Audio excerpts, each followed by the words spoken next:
माय माऊली नमस्कार. विविध कथासार ग्रंथमधून आज आपण श्री वाल्मिकी कृत संपूर्ण रामायण अभिवाचन करत आहोत. लाभ घ्या, लाभ द्या. चला तर सुरुवात करूया. भाग 58, युद्धकांड सुरू. श्री गणेशाय नमः. श्री रामचंद्राय नमः. नंतर इंद्रजिताने 3 बाणांनी विभीषणाचा चेहरा भेदून टाकला. त्यामुळे क्रोधाच्या भरात आपली गदा परजत तो आपल्या पुतण्यावर धावून गेला. आपल्या गदेच्या प्रहाराने विभीषणाने त्याच्या अश्वांना मारले. तेव्हा इंद्रजिताने रथातून खाली उडी मारली. आपल्या चुलत्यावर भाला फेकला. तेव्हा लक्ष्मणाने हस्तक्षेप करून आपल्या बाणांनी भाल्याचे तुकडे तुकडे केले. नंतर विभीषणाने 5 बाण सोडून इंद्रजिताची छाती विदीर्ण केली. तेव्हा इंद्रजिताने आपल्या प्रत्येजेवर भयानक यमास्त्र चढविले. हा धोका पाहताच लक्ष्मणाने त्यांना स्वप्नात कुबेराकडून मिळालेला एक आश्चर्यजनक बाण काढला. जेव्हा दोन्ही अस्त्रे सोडली गेली तेव्हा ती हवेत एकमेकावर आदळली. रात्रीचे आकाश पूर्ण उजळून निघाले. त्या बाणांच्या टक्करीने प्रचंड स्फोट झाला. तडफडणाऱ्या ठिणग्यांचं, उसळणाऱ्या धुरासह त्या बाणाचे शेकडो तुकडे इतस्तः विखरून गेले.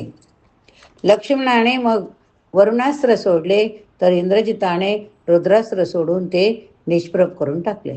आक्रमक पवित्रा घेऊन इंद्रजिताने आग्नेय अस्त्र सोडले, पण लक्ष्मणाने सूर्यास्त्राच्या मदतीने ते निष्फळ केले. इंद्रजिताने मग आपल्या प्रत्येचेवर असुरास्त्र चढविले. त्यामुळे ताबडतोब असंख्य तलवारी, गदा, चक्र, कुऱ्हाडी पुढे आल्या. तथापि रुद्रास्त्राच्या मदतीने लक्ष्मणाने ते निष्फळ केले. लक्ष्मणाने जेव्हा राजा इंद्राचे आश्चर्यजनक अस्त्र निवडले तेव्हा हळूहळू इंद्रजिताचा धीर खचू लागला होता. लक्ष्मणाने ते अजिंक्य अस्त्र आपल्या धनुष्यावर जोडून प्रत्ययाचा आपल्या कानापर्यंत मागे खेचले व ते प्रार्थना करू लागले, हे देवाधिपती, जर राम खरोखरच अद्वितीय परमेश्वर असतील, सत्य सद्गुणांचे आश्रयस्थान असतील, तर या शस्त्राने रावणपुत्र मारला जावा. त्या तेजस्वी बाणाने वेगाने हवेत उसळी घेतली. भगवान रामाच्या वानर सैन्याला सर्वात मोठा अडथळा असणाऱ्या राक्षसांचा, इंद्रजिताचा त्याने शिरच्छेद केला. घाबरलेले राक्षस सैरावैरा धावू लागले. तेव्हा वानरांनी वर खाली उड्या मारीत जल्लोष केला. आकाशात देवी देवता ऋषीगण लक्ष्मणाच्या यशाची स्तुती करीत हर्षोद्मताने ओरडू लागले.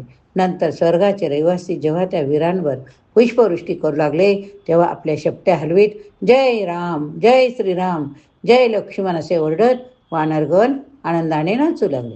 दमलेले, गंभीररित्या जखमी झालेले लक्ष्मण जेव्हा रामांना प्रदक्षिणा घालायला त्याच्या समोर आले तेव्हा ते विभीषण आणि हनुमानाच्या आधाराने चालत होते.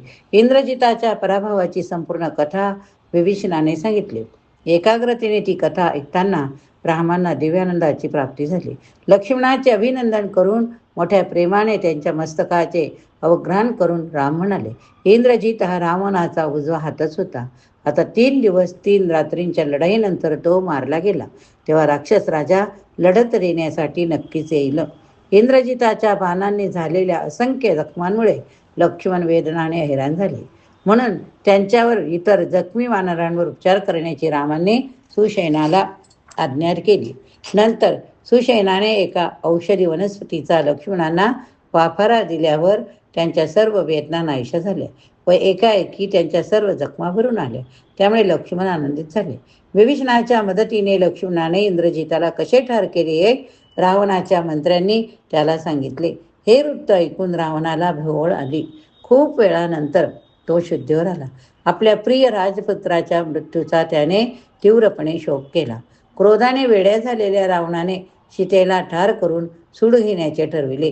त्याने ते जाहीर केले तेव्हा तो इतका भयंकर दिसत होता की इतर राक्षस घाबरून लपून बसले. रावणाने त्याला ब्रह्मदेवाकडून मिळालेले अभेद चिलखत धनुष्य बाण मागवले. त्याने जाहीर केले, शत्रूला त्रास देण्यासाठी इंद्रजिताने जे मायावी दृश्य दाखवली होती ते मी आता वास्तव्यात आणणार आहे. रावणाने विस्त्रपणे आपली तलवार उपसली आणि तो अशोक वाटिकेकडे धावला. त्याच्या पाठोपाठ मंदोदरी व इतर मंत्री गेले. जरी त्याच्या या हितचिंतकांनी त्याला अडविण्याचा खूप प्रयत्न केला तरी रावण लवकरच भयभीत झालेल्या सीतेच्या पुढ्यात येऊन ठाकला. रावणाने जेव्हा धमकी देत आपली तलवार उगारली तेव्हा सीतेला कळून चुकले की त्याचा आपल्याला ठार करण्याचा हेतू आहे. तिला आश्चर्य वाटले. असे काही घडले की असेल की ज्याच्यामुळे मला दिलेले 12 महिन्याची मुदत संपण्यापूर्वीच हा दुष्ट राक्षस राजा या पद्धतीने येथे आला. माझ्याकडून पुन्हा पुन्हा मिळणाऱ्या नकारामुळे तो निराश झाला असावा का? किंवा राम आणि लक्ष्मणाचा पराभव करू न शकल्याने आलेल्या नैराश्यातून तो मला ठार करणार आहे का? मी अनुमानाचा सल्ला मानून त्याला मला रामाकडे घेऊन जायला अनुमती द्यायला होती का? मग अशा भयंकर परिस्थितीत मी कधीही सापडले नसते. दुःखाने पीडित असलेल्या सीतेबद्दल कणव वाटल्याने सुपार्श्व नावाच्या एका धार्मिक वृत्तीच्या मंत्र्याने रावणाला म्हटले, महाराज, आपण सर्व वेदांचा अभ्यास केलेला, त्यातील कठोरातली कठोर व्रते पाळली अशा तऱ्हेने एखाद्या स्त्रीला इजा करावी असा विचार आपल्या मनात आलाच कसा? या सुंदर सीतेला तू मारता त्याऐवजी तुमचा क्रोध तुमच्या खऱ्या शत्रूवर काढा. चांद्रमासाच्या कृष्ण पक्षाच्या चतुर्दशी आहे. उद्या नवीन चंद्र प्रकाशमान होताच राम त्यांचा प्रचंड वानर सैन्यावर चालून जा आणि विजय संपादन करा. माझी खात्री आहे की रामाला ठार केल्यानंतर तुम्ही सीतेचा मनसोक्त उपभोग घेऊ शकता.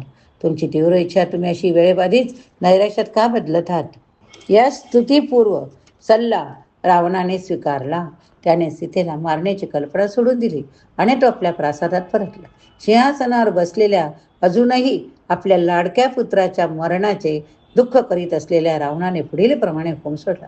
उरलेल्या सगळ्या राक्षसांनी एकदम जाऊन एकत्रितपणे रामावर हल्ला करा. जर ते त्याला ठारमार करू शकले नाहीत तर उद्या मी स्वतः त्यांच्याशी लढायला जाईन. पहाट होण्यापूर्वीच राक्षस वानरांनी लढण्यासाठी नगरातून धावत गेले. एक भयानक युद्ध सुरू झाले. पेटलेल्या राक्षसांनी अनेक वानर सैनिकांची कत्तल चालवली. त्यामुळे उरलेले वानर रामाच्या चरणकमळाशी आसरायला गेले. रामाने मग एक दर्शनीय गंधर्वास्त्र सोडले, ज्यामुळे बाणांचे असंख्य प्रवाह राक्षसावर सोडले जात होते.